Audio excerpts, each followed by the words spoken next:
بسم الله الرحمن الرحیم. تېره ورځ موږ او تاسې د معادلې کتلې په باره کې بحث وکړی چې څنګه د یو اتوم یا د یو مالیکول او یا د یو مرکب معادله کتله پیدا کوو. هغه موږ داسې ویلي وو چې مالیکولي کتله تقسیم پر مؤثر ولانس باندې موږ او تاسې د هماغه مالیکول د هماغه مرکب مالیکولي کتله معادله کتله پیدا کوله چې هغه موږ او تاسې ته د ای ام یو په یونیټ په عدد سره راکوله یا اټومیک ماس یونیټ په واحد سره راکوله. نن راځو د محلولونو په اړه بحث کوو. دا چې محلولونه څه شي دي د دې په اړه نن بحث کوو. موږ او تاسې مخکې ویلي وه چې موږ او تاسې مخلوط لرو چې مخلوط یعنې اختلاط، ګډېدل یا ګډول، چې په دې کې دوه رقم و. یو متجانس مخلوط و او دویم یې غیر متجانس مخلوط و. غیر متجانس مخلوط او غیر متجانس مخلوط موږ تاسې ویلي وو چې متجانس مخلوط هغه مخلوط ته ویل کېږي چې د حل کوونکې ماده د حل کېدونکې مادې په ټولو برخو کې یو شان وویشل سي. او بل موږ تاسې غیر متجانس ویلي وو چې غیر متجانس مخلوط هغه مخلوط ته ویل کېږي چې د محلول یا د حل کوونکې مادې د حل کوونکې مادې په ټولو برخو کې یو شان ونه ویشل سي. مثلا که چیرې دلته اوبه وي، اوبه په اوبو باندې تاسې خاوره ګډه کړئ، نو خاوره د پای ته ډېره راځي او په داسې حال کې اوبه لږ اندازه پاتېږي چې دا غیر متجانس مخلوط شو. او دا کله چې تاسې راولاړ شئ سوډیم کلوراید مالګه راواخلئ په د اوبو سره یې ګډه کړئ. کله چې تاسې سوډیم کلوراید مالګه د اوبو سره ګډه کړئ نو په نتیجه کې دغه متجانس مخلوط پر ټولو اجزاو باندې دغه اوبه او مالګه یو رقم سره ویشي، یعنې اوبه او مالګه به د مخلوط په ټولو برخو کې یو شان وي لکه دلته. ښه، بل محلولونه عموما د مخلوط هغه برخه چې په ټولو برخو کې یو شان خواص ولري، لکه څنګه چې موږ دلته واضح کړي، ده ته مخلوط ویل کېږي، متجانس مخلوط. همدغه متجانس مخلوط ته بیا په خپله محلول هم ویل کېږي. محلولونه دوه برخې لري چې یوه برخه یې حل کوونکې یا محلیل ده او دویمه برخه یې حل کېدونکې ماده یا منحله ماده ده. هغه ماده چې پکښې کې حل کېږي دې ته حل کېدونکې ماده وایي. مثلا سوډیم کلوراید دی او حل کوونکې ماده یې اوبه دي. ته راځې دغه اوبو ته ورچوې د سوډیم کلوراید مالګه، دغه سوډیم کلوراید مالګه پکښې کې حل کېږي او اوبه یې حلوي. ښه، لکه څنګه چې دلته لیکلي دي سولوشن یا محلول د دوو برخو څخه جوړ دی چې یو یې حل کوونکې او بل یې حل کېدونکې ماده ده. دا د محلولونو اجزاوې دي. ښه، بل د محلولونو ډولونه، یو ځینې اوبلن محلولونه دي، بل ځینې غیر اوبلن محلولونه دي او بل ځینې یو د حل کوونکې مادې پر اساس دي او بل د حل کېدونکې مادې پر اساس دي. د حل کوونکې مادې پر اساس نو اوبلن او غیر اوبلن محلولونه دي او د حل کېدونکې مادې پر اساس بیا رقیق او غلیظ دي. چې حل کېدونکې ماده څونه ډېره یې هغونه دی رقیق کېږي، چې څونه لږ ورچوې حل کېدونکې ماده هغونه دی لږ غلظت لري. ښه، بل دا محلولونه د حل کوونکې مادې پر اساس په دوه ډوله دي، اوبلن محلولونه او غیر اوبلن محلولونه. اوبلن محلولونه لکه ته سوډیم کلوراید مالګه د اوبو سره ګډوې، یو څه اندازه سوډیم کلوراید مالګه، دا محلول دی، دا تعامل نه ترسره کوي، فقط سره ګډېږي. او غیر اوبلن محلولونه لکه ته اکسیجن رااخلې، دا د مثلا د کاربن سره په داسې حالت کې ګډوي چې دوی تعامل ونه کړي، نو دوی به ساده کاربن او هایدروجن یي، اکسیجن یي، اما تعامل به نه یې سره کړي. دا بیا غیر اوبلن محلولونه دي چې دواړه د ګاز شکل ولري، یا لکه ګاز او ګاز، جامد او جامد سره ګډ کړي، دا محلول دی چې په ټولو اجزاو کې یو شان خواص ولري. خو تقریبا چې دا یوازې په اوبلن محلولونو او په ګازاتو کې رامنځته کېږي.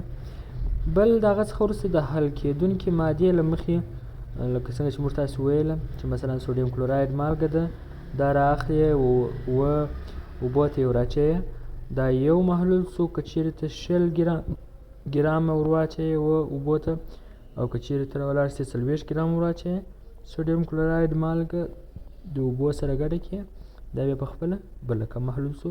خو دغه محلول د حل کېدونکې مادې پورې اړه لري. دلته حل کېدونکې ماده ډېره سوې ده نو دغه محلول غلیظ دی او دلته حل کېدونکې ماده لږ سوې ده نو دا محلول رقیق دی. دا د غلظت د مخکې د محلولونو یا د حل کېدونکې مادې د محلولونو ډولونه وه.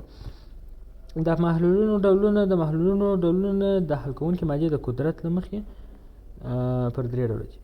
حل کوونکې ماده یو ځانګړی قدرت لري چې د هغه مطابق دا په خپل ځان کې حل کېدونکې ماده حلوي.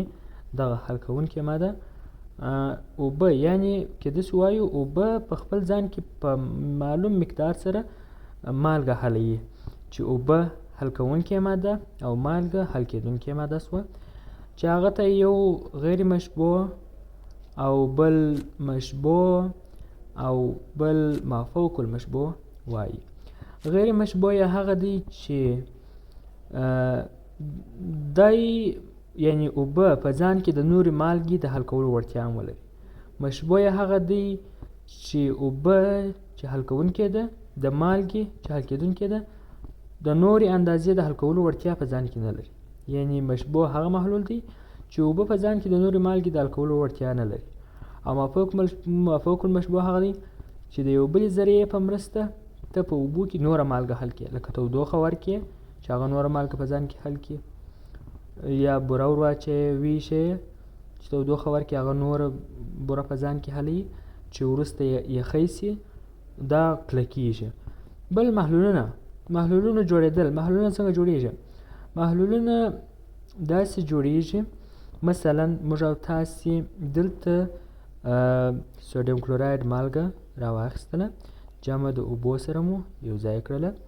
دا محلولونه په داسې شکل سره جوړېږي چې د دغه محلول په هره برخه کې یو مالیکول سوډیم کلوراید او یو مالیکول اوبه سره یو ځای کېږي چې هغه داسې جوړېږي. موږ او تاسې په مخکې درسونو کې ویلي وو چې هایدروجن د اکسیجن سره اړیکه جوړوي داسې او دلته هم داسې او اکسیجن چې دی یوه جوړه نور آزاد الکترونونه لري چې لږ اندازه مثبت چارج دلته او لږ اندازه مثبت چارج دلته د ده سره اړیکه پیدا کوي او دا هم د دې سره. نو په نتیجه کې یو مالیکول چې دا نسبي اړیکه ده چې په لږ تودوخې سره دا بیرته سره پرې کېږي اوبه په ګاز بدلیږي او سوډیم کلوراید مالګه په لوښ کې پاتې کېږي. د دغه لږ نسبي چارج په مرسته دوی یو د بل سره یو ځای کېږي چې په نتیجه کې د محلول په هره برخه کې دوی یو شان خواص لري. لکه دلته چې راوړي دي د اوبو یو مرکب د سوډیم کلوراید مالګې سره د سوډیم د آیون سره داسې اړیکه پیدا کوي. محلولونه چې دي هغه مختلف شکلونه لري لکه تاسې راولاړ سئ اوبه ګډې کړئ د ګلوکوز سره یا مثلا اوبو ته بوره ور واچوئ داسې نور مختلف شکلونه هم لري. انحلالیت یعنې د حل کېدونکې مادې د حل کولو اندازه یا د حل کېدو اندازه په یو معلوم مقدار کې لنډ جواب لنډ تعریف او اوږد تعریف بیا داسې چې په 100 ملي لیټره حل کوونکې ماده یعنې اوبو کې د لنډ سر خلاصېدو لپاره زه اوبه یادوم په اوبو کې د تودوخې او فشار په یو شان شرایطو کې د حل کېدونکې مادې مقدار ته دغه ویل کېږي انحلالیت ویل کېږي. موږ تاسې اسټپي شرایط ویلي وو سټنډرډ چې فشار هم ثابت وي تودوخه هم ثابت وي نو دغه ته اسټپي شرایط ویل کېږي. مثلا 0 سانتیګریډ تودوخه کې په 1 اټموسفیر فشار کې که چیرې ته راولاړ سې 100 ملي لیټره اوبو ته سوډیم کلوراید مالګه مثلا 40 ګرام ور واچوې دغه ته انحلالیت ویل کېږي چې تر 40 نوره اضافه نه پکښې حل کېږي. دغه ته د 100 ملي لیټره اوبو انحلالیت ویل کېږي. یعنې په 100 ملي لیټره اوبو کې یوازې 40 ګرامه مالګه په د 40 ملي ګرامه مالګې د انحلالیت یا حل کولو توانایي لري. تر 40 ملي ګرام اضافه مالګه هغه د لوښي په پای کې پاتې کېږي. انحلالیت هم توپیر کوي. د مادې پر انحلالیت باندې لاندې لاملونه: د حل کېدونکې او حل کوونکې مادې خاصیت، دا چې اوبه غلیظې دي، رقیقې دي، یا مثلا د اوبو پر ځای چای ته بوره وراچوې. او حل کوونکې مادې خاصیت: که چیرې مالګه وراچوې نو دا یو رقم په اوبو کې حل کېږي، او که چیرې بوره وراچوې دا بل رقم په اوبو کې حل کېږي. ممکن بوره 40 ګرامه حل سي او مالګه ممکن 10 ګرامه پکښې کې حل سي. د تودوخې درجه: که چیرې تودوخې درجه ورپورته کړې نو دوی ډېره مالګه په ځان کې یا ډېره بوره په ځان کې حلولی سي، او که چیرې تودوخې درجه راکمه کړي دوی کم اندازه حلولی سي. او بل فشار: که چیرې فشار پر ډېر کړي دوی کم اندازه حلولی سي، او که چیرې فشار ورڅخه لرې کړي دوی بیا ډېر اندازه په ځان کې حلولی سي. د محلولونو غلظت به بیا بله ورځ انشاءالله ووایو.